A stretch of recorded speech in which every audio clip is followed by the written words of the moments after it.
ஓம் சாந்தி. என்னோட இனிமையான பரிவாரத்துக்கு வணக்கம். இன்றைக்கி நம்ம அப்பா வந்து முக்கியமாக என்ன சொல்கிறாங்கன்னா, பாபா சொல்கிறாங்க, குழந்தைங்களே நீங்கள் பாபாவுக்கு சத்தியம் பண்ணிவிட்டு மீறினீங்கன்னா என்ன நடக்கும்னு இன்றைக்கி பாபா வந்து அதை பற்றி ஆழமாக வந்து சொல்கிறாங்க. குழந்தைங்களே, நீங்கள் பாபாவோட கட்டளை, பாபா வந்து கட்டளைகள் வந்து கொடுத்துருக்காரு. அந்த கட்டளையை நீங்கள் மீற மாட்டேன்னு சத்தியம் பண்ணியிருக்கீங்க. ஆனால் எப்பயுமே நீங்கள் மீறாமல் இருக்கணும். பாபா வந்து கேள்வி கேட்குறாங்க, இந்த படிப்பு நீங்கள் வந்து படிக்கிறீங்க, குழந்தைங்கள் நீங்கள் வந்து இந்த படிப்பு படிச்சிட்ருக்கீங்க, இதோட சாரம் தான் என்ன? இதோட சாரம் என்னென்னா, பாபா சொல்கிறாங்க, நீங்கள் இப்போது வானப்பிரஸ்த நிலையை அடையணும். வானப்பிரஸ்த நிலைனா, அந்த காலத்துலலாம் என்ன சொல்லுவாங்கன்னா, 60 வயசு ஆனாலே வானப்பிரஸ்த நிலை அடைஞ்சிட்டாங்க. இப்போ என்ன இருக்குது, எல்லா சொத்து மதிப்பு அது இதுன்னு எல்லாத்தையும் வந்து அவங்க குழந்தைங்களுக்கு எழுதி வச்சுட்டு அப்புறமேட்டு காசி ராமேஸ்வரம் அப்படி இப்படின்னு இறைவனை நோக்கி போகிறது தான் வந்து வானப்பிரஸ்த நிலை அப்படின்னு சொல்கிறாங்க. ஆனால் உண்மை என்னென்னா, பாபா சொல்கிறாங்க, குழந்தைங்களே, வானப்பிரஸ்த நிலை அப்படின்னாலே எல்லைக்கு அப்பாற்பட்ட அமைதிக்கு நீங்கள் போகிறது. அதாவது இந்த சப்தமான இந்த உலகம், இந்த இடத்துல வந்து நிறைய சப்தங்கள் இருக்குது. இங்கே தான் வந்து சப்தம் கேட்கும். ஆனால் இங்கேருந்து நீங்கள் வந்து விடுபட்டு சப்தத்துக்கு அப்பாற்பட்ட இடம், அது எந்த இடம்னா நம்மளோட வீடு, பரந்தாமம்னு சொல்லப்படக்கூடிய அந்த வீட்டுக்கு நீங்கள் போகணும். அதுதான் உண்மையான வானப்பிரஸ்த நிலை. ஆனால் அந்த இடத்துக்கு போகிறதுக்கு முன்னாடி, உண்மையாகவே அந்த இடத்துக்கு போகிறதுக்கு முன்னாடி அந்த இடத்துக்கு போகிறதுக்கான அந்த ப்ராக்டிஸ் வந்து பண்ணணும். இங்கே இருந்துக்கிட்டே ஆத்மான்னு உணர்ந்து பரந்தாமத்தில் இருக்கக்கூடிய நம்ம அப்பாவை நினைவு பண்ணணும். அந்த அமைதியான இடத்துல நம்ம எங்கெங்கெல்லாம் நம்ம மனசு போதோ அங்கெல்லாம் வந்து நம்ம அந்த வைப்ரேஷன்ஸை வந்து அனுபவம் பண்ண முடியும். நம்ம மனக்கண்ணால் நம்ம பார்க்கணும். முதல்ல நம்ம பரந்தாமத்தை பார்க்கணும். அந்த இடத்த பார்த்தோன்னே நம்மளுக்கு ஒரு அமைதி அனுபவம் ஆகும். அப்படியே வந்து நம்ம பாபா, நம்ம அப்பாவை வந்து பார்க்கணும். அதுதான் வந்து உண்மையான வானப்பிரஸ்த நிலை, அந்த நிலையை அடையிறது.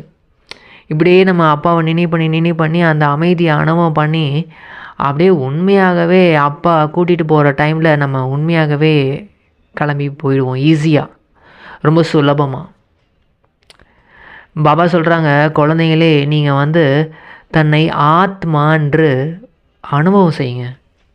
ஃபஸ்ட்டு வந்து இந்த பாடத்தோட முதல் அந்த விஷயமே என்னென்னா, முதல் பாடமே தன்னை அஷரீரி ஒரு ஆத்மான்னு உணரணும். அதற்கான பயிற்சியை ஃபஸ்ட்டு பண்ணணும். அந்த பயிற்சி நம்ம பண்ண தான் அந்த கடைசி நிலை, அப்பா கூப்பிட்ட உடனே இந்த சரீரத்துலேருந்து விடுபட்டு நம்ம பரந்தாமத்துக்கு போக முடியும். அதனால் ஃபஸ்ட்டு ஆத்மான்னு நல்லா உணர்ந்துக்கிட்டே இருக்கணும். அந்த ப்ராக்டிஸ் தனிமையில் உட்காந்து கூட இப்போது எல்லா காரியமும் பண்ணிக்கிட்டே கர்மனா சேவையும் பண்ணணும், கர்மயோகியாகவும் இருக்கணும்.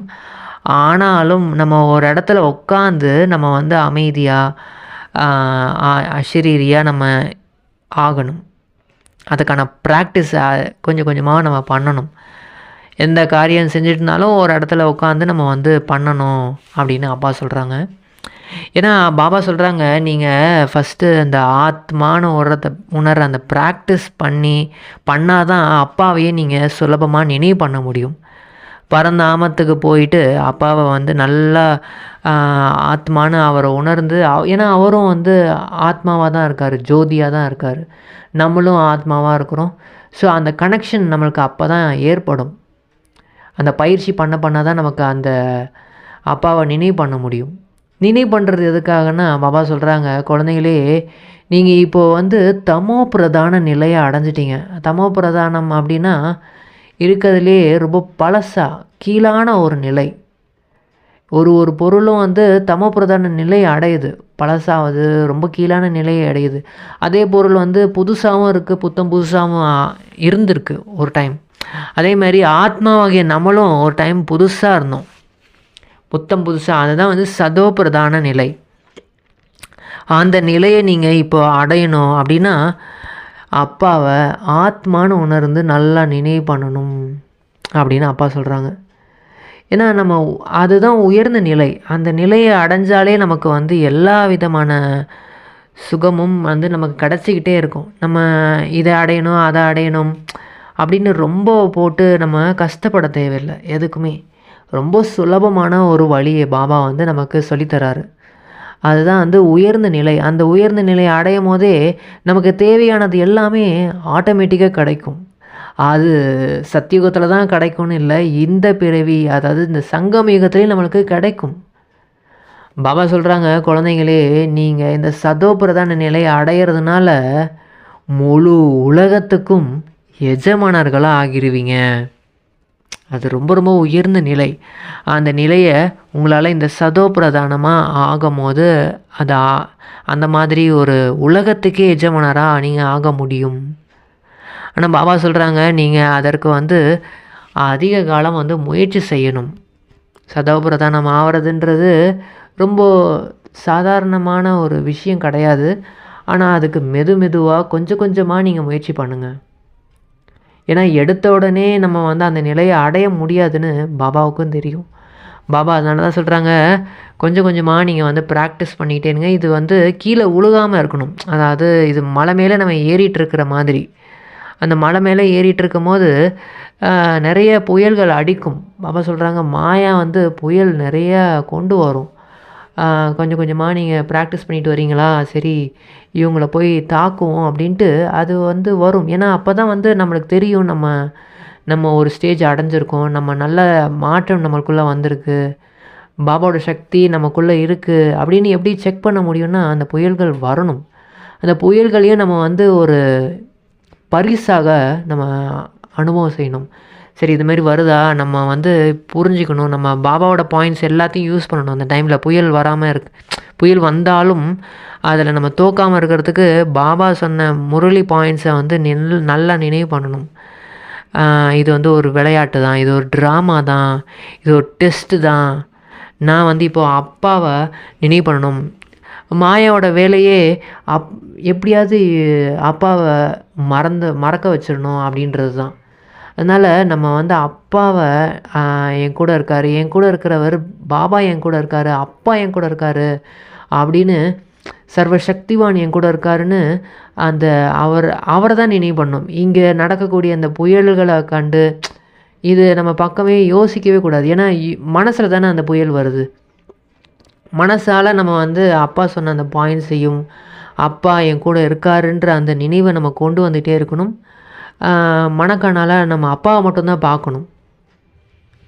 அந்த மீதி எண்ணங்கள் எந்த மாதிரி புயல் வந்தாலும் அதை வந்து அதுக்கு ஃபுல் ஸ்டாப் வைக்கணும். அதுக்கு பாபா நிறைய விஷயங்கள் சொல்லியிருக்காரு. நீங்கள் ஆத்மான்னு நீங்கள் ஒரு புள்ளி, பரமாத்மா அப்பாவும் ஒரு புள்ளி, இது ஒரு ட்ராமா தான், நடந்து முடிஞ்சது எல்லாமே ஒரு நாடகம்தான், அதுக்கும் ஒரு முற்றுப்புள்ளி. இப்போது அந்த எண்ணங்கள்லாம் நமக்கு வரக்கூடாதுன்னு அது ஸ்டாப் பண்ணணும். அதுதான் இந்த விளையாட்டோட ஒரு இதுவே. இந்த விளையாட்டை ஜெயிக்கிறதுக்கு விதியே இது தான். நம்ம அதை விட்டுட்டு இந்த புயல் பின்னாடியே நம்ம ஐயோ புயல் அடிக்குதே, அதாவது இந்த மாதிரி விஷயங்கள் வருதே, அந்த விஷயங்கள் வருதே, இதை நான் எப்படி இதை ஜெயிக்கிறது அப்படி இப்படின்னு ரொம்ப போட்டு நம்ம குழப்பிக்கக்கூடாது. பாபா சொல்கிறாங்க, இது வந்து ஒரு படிப்பு. ஃபஸ்ட்டு நீங்கள் வந்து காலையில் எந்திரிச்ச உடனே அப்பாவை நினைவு பண்ணிவிட்டு படிக்க ஆரம்பிச்சிடணும். ஏதாவது வீட்டில் கொஞ்சம் வாயு மண்டலம் இதுவாக இருக்குது, ஏதாவது சொல்லுவாங்க அப்படின்னா கூட வெளியில் போயிட்டு வெராண்டாவில் போய் நினைவு பண்ணலாம். இல்லைன்னா வந்து ஏதாவது பார்க்கு பக்கத்தில் இருக்குன்னா அங்கே போயிட்டு நம்ம தனியாக உட்காந்து நினைவு பண்ணலாம். அங்கேயே முரளியும் படிக்கலாம். இந்த மாதிரி பண்ணலாம். நம்ம முரளியை வந்து கிளாஸ்லேயும் போய் கேட்கணும் கண்டிப்பாக. ஏன்னா அங்கே வந்து கேட்கும் போது வாயுமண்டலம் ரொம்ப நல்லா இருக்கிறதுனால அங்கே ஈஸியாக நம்ம வந்து முழு கவனத்தோடு நம்ம வந்து படிப்பை வந்து புரிஞ்சிக்க முடியும். பாபா என்ன சொல்லித்தராரு. மீதி நேரங்களில் நம்ம இந்த படிப்பை பற்றி உட்காந்தாலும் அமர்ந்தாலும் இல்லை ஏதாவது காரியங்கள் செஞ்சிட்டு இருந்தாலும் படிப்பில் வந்து நம்ம கவனம் கொடுக்கணும். பாபா சொல்கிறாங்க, இந்த சிவில் சர்வீஸ் எக்ஸாம், அதாவது ICS exam, Indian civil service exam, இதெல்லாம் வந்து படிக்கிறாங்கன்னா அவங்க ரொம்ப கவனமாக வந்து படிக்கிறாங்க. ரொம்ப எனி டைம் படிச்சுக்கிட்டே இருக்காங்க. எக்ஸாம் நம்மளுக்கு வர வரைக்கும், அதாவது வர வரைக்கும்னு இல்லை, எக்ஸாம் வர வரைக்கும்னு கூட கிடையாது, ரிசல்ட் வர வரைக்கும், வேலையை வாங்குகிற வரைக்கும் கண்டிப்பாக படிச்சுக்கிட்டே இருக்கணும்னு அப்படி உயிரை கொடுத்து வந்து படிக்கிறாங்க. அங்கேயும் வந்து ரொம்ப கம்மியான பேர் தான் பாஸ் ஆகுறாங்க.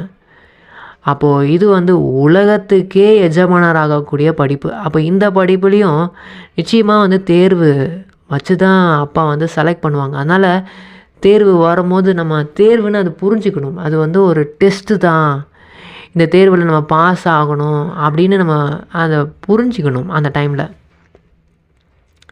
அப்போது பாபா சொல்கிறாங்க, இங்கேயும் வந்து கம்மியான பேர் தான் வந்து பாஸ் ஆகிறாங்க. அதனால் நீங்கள் வந்து நான் வந்து கல்பமாக இந்த மாதிரி தான் தோல்வி அடைஞ்சிருவேன் போல இருக்குது, நான் வந்து இந்த மாதிரி ஆவம் போல இருக்குது, பிரஜைகளாக தான் ஆவம் போல இருக்குது, வேலைக்காரனாக தான் ஆவம் போல இருக்குது அப்படின்னு நினைக்காதீங்க அப்படின்னு அப்பா சொல்கிறாங்க. ஏன்னா நம்ம முதல் நம்பரில் வரணும் அப்படின்னு ஃபஸ்ட்டு நமக்கு மேலே நம்மளே வந்து நம்பிக்கை வைக்கணும். அப்போ தான் ஜெயிக்க முடியும். நான் உயர்ந்த ஆத்மா தான், முதல் நம்பர் ஆத்மா தான் நான் அப்படின்னு முதல்ல நம்மளுக்கு நாமளே வந்து முழுமையான அந்த நம்பிக்கை இருக்கணும். ஏன்னா இங்கே வந்து பதவிகள் வந்து நிறையா இருக்குது. பிரஜைகள், ராஜா, பிரஜை, அப்புறம் வேலைக்காரங்க. ஆனால் ராஜாவுக்கும் வேலைக்காரங்களுக்கும் இரவு பகலுக்கான வித்தியாசமும் இருக்குது. சில குழந்தைகள் நல்லா முயற்சி பண்ணிகிட்டே இருக்காங்க, ஆனால் வந்து அவங்க கர்மேந்திரியங்கள் மூலமாக தவறு பண்ணிடுறாங்க. புயல் அடிக்குது மனசில் அப்படின்னா தன்னோட கர்மேந்திரியங்கள் மூலிமா செயல்பட்டுட்டீங்க அப்படின்னா குழந்தைங்களே, நீங்கள் உங்களுக்கு நல்ல பதவி கிடைக்காது அப்படின்னு அப்பா சொல்கிறாங்க. நீங்கள் அப்பாவுக்கு கொடுத்த கட்டளையை வந்து மீறிட்டீங்க. அந்த கட்டளையை மீறுறதுனால இந்த மாதிரி நடக்குது. திருப்பி அப்புறமேட்டு முயற்சி பண்ண வேண்டியதாக இருக்குது. ஆனால் அந்த கட்டளை ஏன் மீறுறோம் ஃபஸ்ட்டு அதை வந்து நம்ம புரிஞ்சுக்கணும். பாபா சொல்கிறாங்க, நீங்கள் கட்டளையை மீறினீங்கள்ல, அதாவது கர்மேந்திரியங்கள் மூலிமா தவறு செஞ்சீங்கள்ல, அது ஏன் செஞ்சீங்கன்னா ஃபஸ்ட்டு அப்பாவோட கட்டளைகள், அப்பா என்னென்ன கட்டளைகள் கொடுத்துருக்காரோ அந்த முரளி நம்ம கிளாஸ் படிக்கணும். மெயினாக படிப்பு தான் மெயின். படிப்பு, அப்புறமேட்டு அப்பாவை ஆத்மான்னு உணர்ந்து அப்பாவை நினைவு பண்ணணும். பேட்ரியை சார்ஜ் பண்ணி வச்சுருந்தா தானே அந்த அந்த டெஸ்ட்டு வரும்போது தெம்பாக வந்து பாஸ் பண்ண முடியும். நினைவு பண்ணணும், அதுதான் ரொம்ப முக்கியம். அதுதான் வந்து முக்கியமான கட்டளை. அந்த கட்டளையை நம்ம மீறும் போது தான், நினைவு பண்ணாமல் இருக்கும் போது தான் இந்த மாயா வரும்போதும் நம்மளால் அதை வந்து ஜெயிக்க முடியாமல் போயிடுது. அதனால் பாபா சொல்கிறாங்க, இந்த 2 கட்டளையும் நீங்கள் வந்து அதாவது பின்பற்றுங்க, இந்த கட்டளையை மீறிடாதீங்க அப்படின்னு அப்பா சொல்கிறாங்க. ஆனால் நல்ல நல்ல குழந்தைங்களாக இருக்காங்க. பாபா சொல்கிறாங்க, நல்ல குழந்தைங்களாக நல்லா ஃபாலோ பண்ணிட்டு தான் இருக்காங்க. ஆனால் கொஞ்சம் கொஞ்சமாக இந்த மாயா வந்து புயலை எடுத்துகிட்டு வந்து இந்த கட்டளைகளை மீற வைக்குது, அப்பாவையே மறக்க வைக்குது ஃபஸ்ட்டு. அதுக்கப்புறமேட்டு முரளியை வந்து அப்பா என்ன சொல்லியிருக்காருன்றத கேட்காம விட்டுறாங்க. இந்த மாதிரி இந்த சின்ன சின்ன கட்டளைகள், இந்த அதாவது ஸ்ரீமத், இந்த டிராஃபிக் கண்ட்ரோலில் வந்து நம்ம நினைவு பண்ணணும். அப்பாவை முழுமையாக அந்த டிராஃபிக் கண்ட்ரோல் வரும்போதெல்லாம் ஆத்மான்னு உணர்ந்து அப்பாவை நினைவு பண்ணணும். அந்த நேரத்துக்கு அந்தந்த விஷயங்களை வந்து நம்ம கரெக்டாக பண்ணணும்.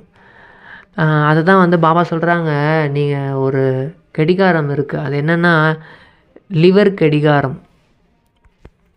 அந்த கடிகாரம் வந்து டான்னு அந்த டைமுக்கு அதுவாகவே வந்து அந்த அலாரம் வந்து அடிக்கும், அந்த எல்லாமே கரெக்டாக வந்து பண்ணும். அதுக்கு கீலாம் கொடுக்க தேவையில்லை. சில கடிகாரம் இருக்குது, சிலிண்டர் கடிகாரம்னு பாபா சொல்கிறாரு. அதுக்கு வந்து பார்த்திங்கன்னா கீ கொடுக்க வேண்டியதாக இருக்குது. அந்த கீ கொடுத்தா தான் வந்து அது வந்து அலாரமே அடிக்கும். நல்லா வந்து கீ கொடுத்து திருவி விடுவாங்க. அந்த மாதிரி நமக்கு சில பேர் வந்து பாபா குழந்தைங்கள்லேயே எல்லாருமே வந்து ஒரே மாதிரி இருக்கிறதில்ல. சில பேர் வந்து இந்த லிவர் கடிகாரம் மாதிரி அவங்களாவே தானாகவே முயற்சி செய்ய ஆரம்பிச்சிடுறாங்க. பாபா வந்து கீ கொடுக்கணுன்னு அவசியம் கிடையாது. முரளியில் வந்து இந்த மாதிரி சொல்லணும், அந்த மாதிரி சொல்லணும்னு கூட அவங்க யோசிக்க மாட்டாங்க. ஆட்டோமேட்டிக்காகவே இந்த ப்ரொசீஜர் எல்லாத்தையும் வந்து ஃபாலோ பண்ணுவாங்க. அமிர்த வேலைக்கு எந்திரிச்சு நல்லா நினைவு பண்ணுறது, அதுக்கப்புறம் முரளியை படிக்கிறது, சேவை செய்கிறது, தாரணை பண்ணணும். அந்த ப்ராக்டிஸ் தாரணைனா ஆத்மானு உணரக்கூடிய அந்த ப்ராக்டிஸை பண்ணுறது.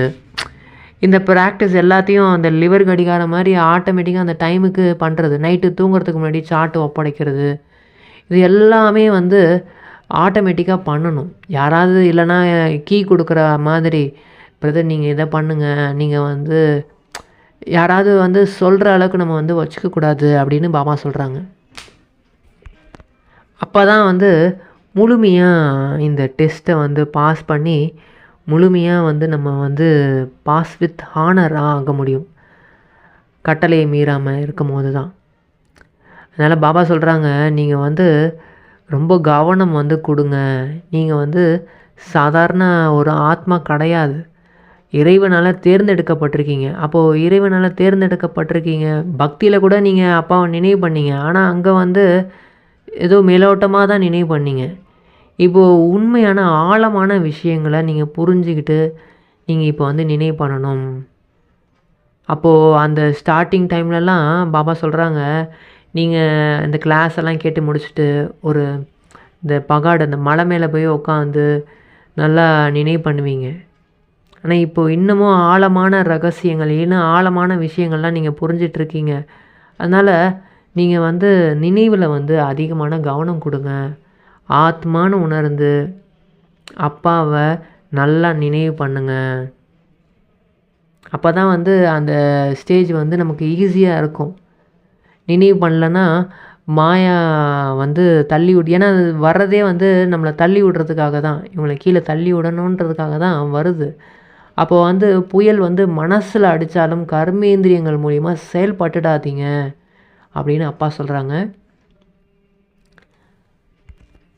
வரதானத்தில் பாபா என்ன சொல்கிறாங்கன்னா, இந்த சேவை செய்கிறதுனால நமக்கு வந்து குஷி கிடைக்குது, அப்புறம் ஆசீர்வாதம் கிடைக்குது எல்லார்கிட்ட இருந்தும்.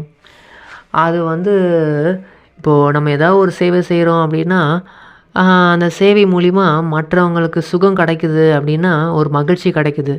ரொம்ப முக்கியமான சேவை என்னென்னா, நம்ம அப்பாவை நினைவு பண்ணாலே அது ஒரு சேவை தான். மற்றும் அப்பாவோட அறிமுகம், அதாவது ஆத்மானு உணர்ந்து அப்பாவை நினைவு பண்ணுங்க, அப்பாவோட இணைக்கணும்.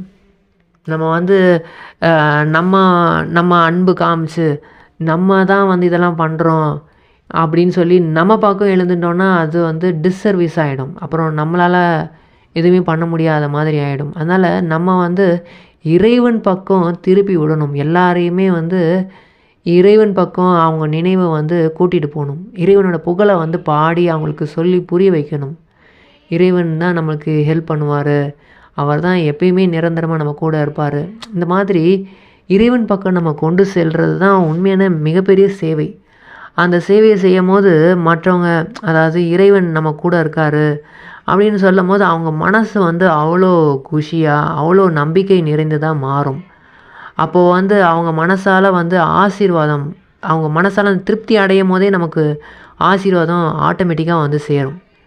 அதனால் நான் வந்து இன்றைக்கி சேவையே பண்ணலை அப்படின்னு ரொம்ப சில பேர் வந்து கவலைப்படுறாங்க. அதுக்கு வந்து பாபா சொல்கிறாங்க, நீங்கள் ஃபஸ்ட்டு அப்பாவை நல்லா நினைவு பண்ணுங்கள். அப்பாவை ஆத்மானு உணர்ந்து அப்பாவை நினைவு பண்ணும் போதே அந்த குஷியை அனுபவம் பண்ணுவீங்க. அந்த குஷியில் வந்து யாருக்காவது ஏதாவது ஒரு ஒரு ஊக்கம் உற்சாகம் தேவைப்படுதுன்னா கூட அப்போ வந்து நீங்கள் அப்பாவை இந்த ஒளி புள்ளியாக இருக்கக்கூடியவரை நினைவு பண்ணுங்கள், எல்லாமே சரியாயிடும். அவரை அப்படி அவங்கள வந்து ஊக்கம் உற்சாகம் கொடுக்கணும். இது பண்ணாலே போதும். இதுவே வந்து ஒரு மிகப்பெரிய ஒரு சேவை அப்படின்னு அப்பா சொல்கிறாங்க.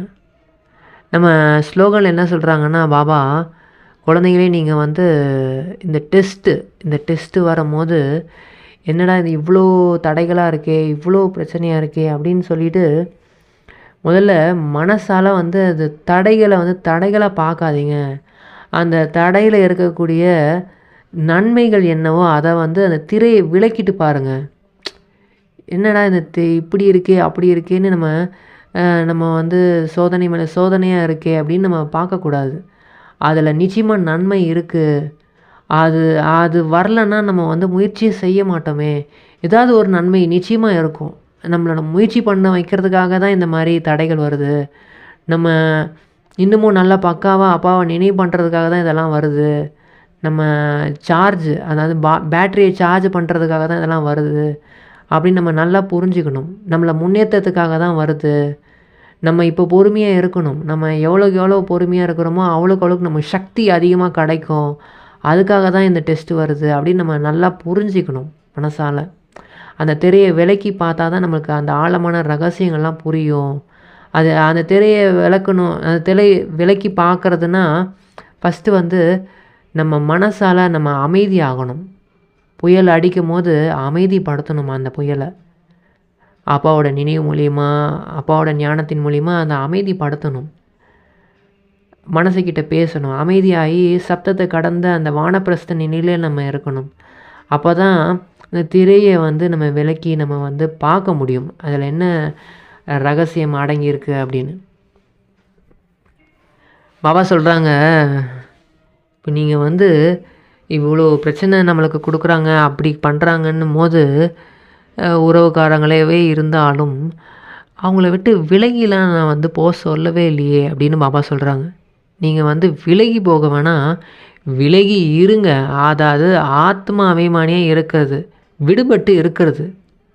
விலகி நீங்கள் மொத்தமாக வந்து போகணும்.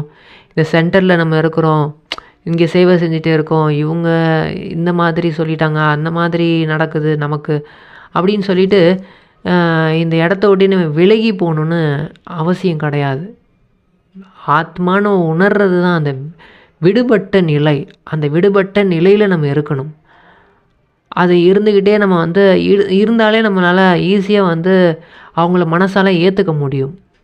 அவங்களுக்கு இப்போது அமைதி தேவைப்படுது, அவங்களுக்கு அன்பு தேவைப்படுதுன்னு அவங்களுக்கு வந்து சக்திகளை நம்ம பாபா கிட்டே இருந்து நினைவு மூலிமா அவங்கள்ட்ட கொடுக்க முடியும். அதனால் என்றைக்குமே விலகி போயிடாதீங்க அப்படின்னு அப்பா சொல்கிறாங்க. பாபாவுக்கு மிக மிக மிக நன்றி. எங்களுக்கு இந்த மகா வாக்கியங்களை கொடுத்து எங்களை ரொம்ப செல்லமாக வந்து வளர்த்துட்ருக்கீங்க பாபா. ரொம்ப ரொம்ப நன்றி. ஓம் சாந்தி.